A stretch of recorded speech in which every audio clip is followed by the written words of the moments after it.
اعوذ باللہ من الشیطان الرجیم، بسم اللہ الرحمن الرحیم۔ تمام حمد ہے اس اللہ کے لیے جس کا وہ جل جلالہ کفیل ہو، وہ کسی کا محتاج نہیں رہتا۔ مولا علی صلوات اللہ علیہ کے ظاہری دور حکومت میں بھی قاضی شرح قاضی ہی تھا۔ فیصلے تو تمام مولا علی علیہ الصلوۃ والسلام نے خود کیے۔ ایک شخص اپنے بیٹے کے ساتھ اس کے پاس آیا اور 10,000 دینار قاضی کے پاس امانت رکھنے کو کہا کہ میں اور میرا بیٹا دور سفر پہ جا رہے ہیں۔ میں بوڑھا آدمی ہوں، اگر میں دوران سفر فوت ہو جاؤں تو جب میرا بیٹا آپ کے پاس آئے 10,000 دینار واپس لینے، تو نے اس رقم سے جتنے تو اپنے لیے چاہے میرے بیٹے کو دے دینا اور باقی خود رکھ لینا۔ معاہدہ ہو گیا۔ وہ باپ بیٹا سفر پہ چلے گئے۔ اتفاق سے دوران سفر باپ فوت ہو گیا۔ کچھ عرصے بعد بیٹا واپس آیا اور قاضی سے ملاقات کے بعد اپنی امانت رکھی رقم کا تقاضا کیا۔ قاضی نے اس کو 1,000 واپس کیے اور 9,000 خود رکھ لیے۔ یہی میں نے چاہے اور اس لڑکے کو چلتا کیا۔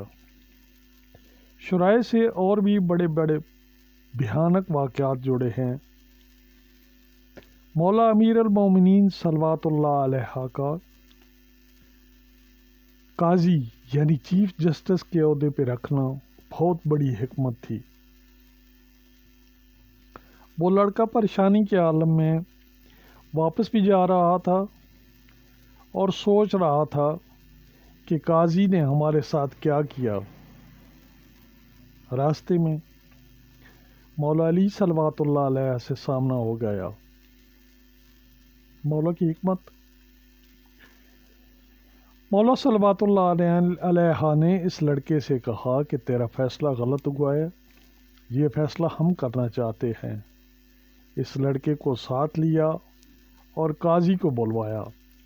جب قاضی آیا تو مولا صلوات اللہ علیہ کے ساتھ اس لڑکے کو دیکھا تو پریشان ہو گیا، مگر اپنے کیے پہ مطمئن تھا کہ جو میں نے چاہا رکھ لیا اور جو مناسب سمجھا لڑکے کو دے دیا۔ مولا صلوات اللہ علیہ نے قاضی سے پوچھا کہ اس لڑکے کے والد نے آپ کے ہاں کچھ رقم رکھی تھی؟ قاضی: جی ہاں، 10,000 دینار۔ مولا صلوات اللہ علیہ نے: اس کے والد نے کیا کہا تھا؟ قاضی: جب یہ لینے آئے تو جو رقم میں اپنے لیے چاہوں اس کو دے دوں اور باقی خود رکھ لوں۔ مولا: اسے کتنے دیے؟ قاضی: 1,000۔ مولا صلوات اللہ علیہ نے: اپنے لیے کتنے رکھے؟ 9,000۔ مولا صلوات اللہ علیہ نے: قاضی وہ جو تو نے اپنے لیے رکھے ہیں وہی تو نے چاہے ہیں، وہ اس کو واپس کر۔ اب قاضی مرتا کیا نہ کرتا، وہ جو اپنے لیے چاہے اس لڑکے کو دیے 9,000 اور باقی خود رکھ لیے۔ اللہم صلی علی محمد و آل محمد وعجل فرج آل محمد۔